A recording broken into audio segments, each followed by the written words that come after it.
A big topic in the health world these days is these seed oils, vegetable Oh, oils. yeah. Obviously, that's so far removed from what we've been talking about because we're talking about animal fats. I still want you to comment on how you feel about those because, again, we're talking about a specific diet and lifestyle, but people are going to have their own variations that are going to go beyond what we're speaking about, the quote unquote ideal. And then I want to talk about some of the other oils that are considered healthy, like olive oil, avocado oil, and talk about the continuum for people that are going to include some of these other foods. All right. Well, I wouldn't include seed oils. So right there, I just say no. It's very inflammatory, and you're damaging your brain. Avocado oil, not a problem, not too bad. Olive oil, not a problem. But you're not going to be. It's entertainment. You're not going to be making anything for your body. You're not going to be making hormones. You're not going to be. You're reducing stress. You're not going to be restoring. If you run a marathon and you need to recover, those oils are not going to bring you back. Animal fat's going to bring you back. Coconut actually has histamines in it, so some people might not react to it very well. As you mentioned histamines, it gets me thinking about fermented foods. The Again, not krauts. something not directly recommending, Yeah, well, but considered a health food by many, and people are going to include that. Talk about from a histamine perspective and beyond.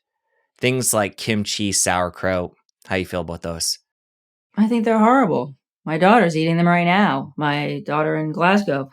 Hope she doesn't see this. It's popular now. 2 years ago, people were talking about kimchi and kombucha. No, kombucha 10 years ago. Kimchi's always been around because of Korean culture, right? But this whole new thing, I lived the first 5 years, 8 years 2 years in New York and then in Germany. I lived in Germany until I was 8. Sauerkraut all the time, homemade sauerkraut. It's only considered healthy because we humans, a lot of humans died trying all these plants. You try that. You eat that nut. You eat that root. We figured out that cooking them and fermenting them, beans, if you eat a bean, you're dead, right? Raw beans, it's really bad. You cook them enough, you reduce the impact of the lectins, but they're still not going to be good for you if you have a health issue or if you eat them every day. So fermentation, like sourdough, so tired of sourdough. Sourdough reduces a little bit of the inflammation of the gluten protein in wheat, but not enough to make it a healthy food for somebody who is trying to heal. So what I hear you saying is you're taking toxic foods, making them less toxic, Yeah. but we shouldn't be considering them health foods. Right. It's like smoking half a cigarette instead of a whole one. How do you feel about fiber? One of those controversial topics. Again, some people say eating a diverse amount of plants. Obviously, this isn't your realm, but I want you to comment and get your thoughts on it. Is the way to go. And we're feeding the gut microbiome, which is in turn going to be providing nutrients and health for our bodies. And then there's the camp that says fiber's BS. And I assume you're in the latter camp, but I'll have you talk about that.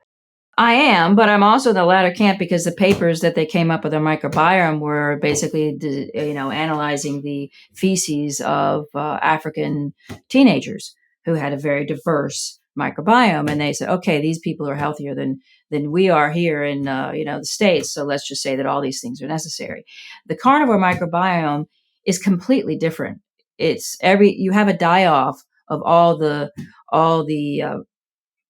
bacterial species that are having a happy meal with your kale and your whatever, your kimchi and stuff. They all die. And then you have other bacteria that live and that we actually evolved to have in our guts. So it's not really, and it changes in 2 weeks. It only takes 2 weeks to change your microbiome. And you don't have to be gobbling probiotics and all those things. Think of all the things you don't need if you're eating carnivore. You don't have to be constantly replenishing with, the FOS, oligosaccharides, all these things these creatures supposedly need to be healthy. You think we evolved to require all the supplements? go with our spear after that animal, and let me take my probiotics and my oligosaccharides. So basically, eat the proper diet, let the microbiome take care of itself, and it happens as quickly as 2 weeks, which happens to be the elimination period for your protocol. Mm-hmm. Mm-hmm. Let's come back to olive oil, avocado oil.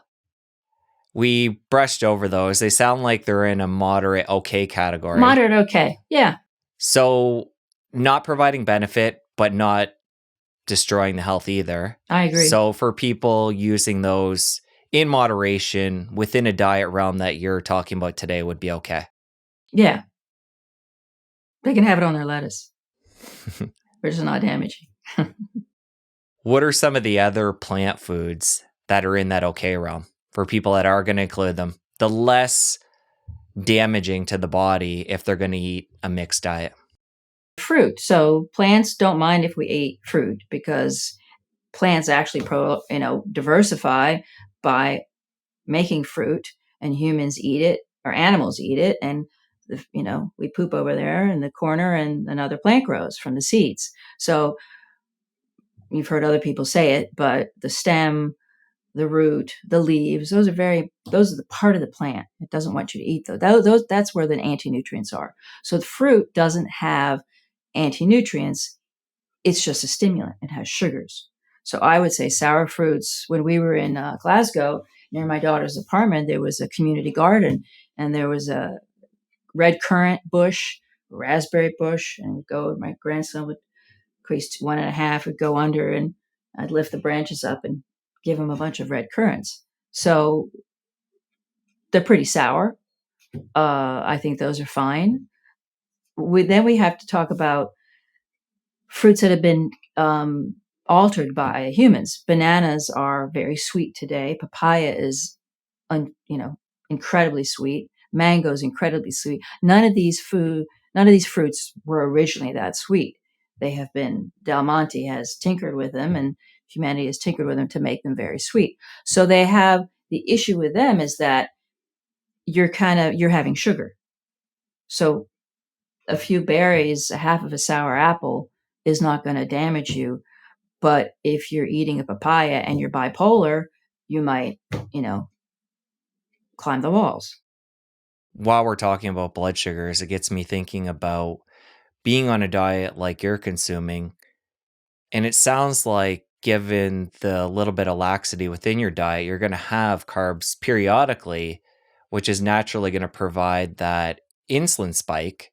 Not that fat and protein aren't providing somewhat of a insulin elevation, we'll call it, but it's not going to be the spike like when we have carbohydrates or things like fruit, or you mentioned pastry before. So what I'm getting at here is, would you say there's any advantage for somebody who is nearly flatlining in comparison to a typical standard American diet, the insulin, the blood glucose, any advantage on periodically spiking those when somebody's on a diet like you're on? If they're flatlining, they have an Addisonian presentation of reactive hypoglycemia. And I would say fat and no sugar, because you have to fix the adrenal function, because that insulin, that powerful insulin spike that comes from that's making you or forcing your blood sugar down is actually an endocrine issue. I don't think there's any benefit. Now, if you're going to run 100 miles, you're definitely going to need some carbs. So, my husband would go out with, do 100-mile bike rides with his buddies. He's 78. He did his last race when he was 75, and all these, Italians are eating these sweet bars, barrette, the sugar things and stuff. And he would have pieces of salami and, obvious things that didn't melt. And I would say that he would probably need some sugar if he did 200K. But, I told him not to race anymore, and he's not allowed to race anymore anyway, because you're not allowed to race after 75. So yes, you would consider it a drug. I don't want my husband pushing his adrenals so much that he would need sugar. Does that make sense? Just like I would probably need a sugar fix if, when I was fighting in Kung Fu fighting somebody much bigger than me, much better than me, and I'm shaking like this, I would need some sugar for my adrenals to not to, to come out of shock. But I don't want to put myself through that in order to need that fix. Okay, so it's dependent on stress, the activities, stresses. Yeah. But no specific benefit in just spiking insulin. No. For the health of the pancreas. No, pancreas is just fine. It evolved to not have that stuff. What are some of the changes you notice when you introduce carbs? Because obviously you're going to be, you touched on this before, leaving ketosis. You're a big proponent of being in ketosis. Acutely and longer term, say a week out, do you notice a difference when you're bumping yourself out of ketosis? Well, I only do, I even did it once and measured my blood sugar 5 years ago, and I was out of ketosis for 4 hours. So I don't eat carbs enough to not be in ketosis for more than a couple of hours. I mean, that scone, as they say, with jam just blew through my system. I was back in, I didn't measure, but I ate steak that night and had butter, and the next morning I had my butter. And so I didn't really feel any difference. If I did it for 2 weeks, I'm sure I would. If you enjoyed that clip, you're going to want to head over here and catch a full episode. I'll see you over there. A person who eats only plants cannot get cholesterol, therefore will not be able to adequately make, especially women, the hormones they need for their cycle, for adolescence, and to address stress. We evolved to eat this food.